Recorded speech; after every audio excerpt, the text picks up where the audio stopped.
दोस्तों, एक बार की बात है, मोलकपुत्र नाम का एक व्यक्ति अपने 5 शिष्यों के साथ बुद्ध के पास आया। वो व्यक्ति एक बड़ा ब्राह्मण और विद्वान था। निश्चित ही उसके पास बहुत सारे प्रश्न थे। एक बड़े विद्वान के पास ढेर सारे प्रश्न होते ही हैं, समस्याएं ही समस्याएं। बुद्ध ने उसके चेहरे की तरफ देखा और कहा, मोलकपुत्र, एक शर्त है, अगर तुम शर्त पूरी करो तभी मैं तुम्हें उत्तर दे सकता हूँ। मैं तुम्हारे सिर में भन भनाते प्रश्नों को देख सकता हूँ। 1 साल तक प्रतीक्षा करो, ध्यान करो, मौन रहो। जब तुम्हारे भीतर का शोरगुल समाप्त हो जाए, जब तुम्हारी भी बातचीत रुक जाए, तब तुम कुछ भी पूछना, मैं उत्तर दूंगा। इस बात का मैं वचन देता हूँ। मोलकपुत्र कुछ चिंतित हुआ। 1 साल केवल मौन रहना और तब ये व्यक्ति उत्तर देगा, और कौन जाने कि वे उत्तर सही होंगे भी या नहीं। तो हो सकता है कि 1 साल बिल्कुल ही बेकार जाए, इसके उत्तर बिल्कुल व्यर्थ भी तो हो सकते हैं।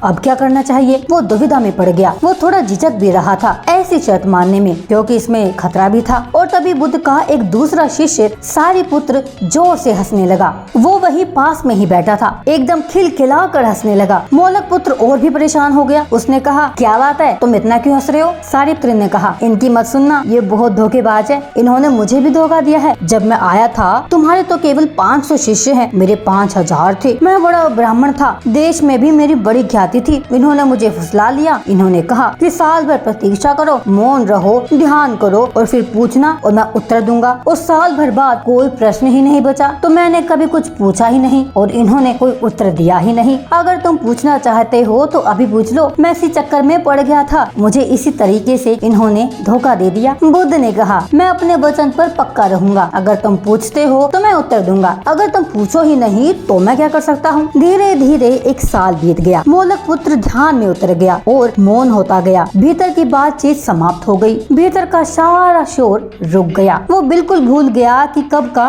1 साल तो निकल गया। कौन फिक्र करता है? जब प्रश्न ही ना रहे तो कौन उत्तरों की फिक्र करता है? एक दिन अचानक बुद्ध ने पूछा, ये साल का अंतिम दिन है। इसी दिन तुम 1 साल पहले यहाँ आए थे और मैंने तुम्हें वचन दिया था कि 1 साल बाद तुम जो भी पूछोगे मैं उसका उत्तर दूंगा। मैं उत्तर देने को तैयार हूँ। अब तुम अपने प्रश्न पूछ सकते हो। मोलकपुत्र भी हंसने लगता है और कहता है कि आपने मुझे भी धोखा दिया है। वो सारिपुत्र बिल्कुल ठीक कहता था। अब कोई प्रश्न पूछने के लिए तो रहा ही नहीं, तो मैं क्या पूछूं? अरे भगवान, मेरे पास पूछने के लिए कुछ भी नहीं है। असल में अगर तुम सत्य नहीं हो तो समस्याएं होती हैं और प्रश्न भी होते हैं। वे तुम्हारे झूठ से पैदा होते हैं, तुम्हारे सपने, तुम्हारी नींद से वे पैदा होते हैं। जब तुम सत्य से पूर्ण होते हो तो वे गायब हो जाते हैं। मेरी समझ ऐसी है कि मन की एक अवस्था है जहाँ केवल प्रश्न होते हैं और मन की एक अवस्था है जहाँ केवल उत्तर होते हैं, और वे कभी कभी साथ नहीं होते। यदि तुम अभी भी पूछ रहे हो तो तुम उत्तर नहीं ग्रहण कर सकते। मैं उत्तर दे सकता हूँ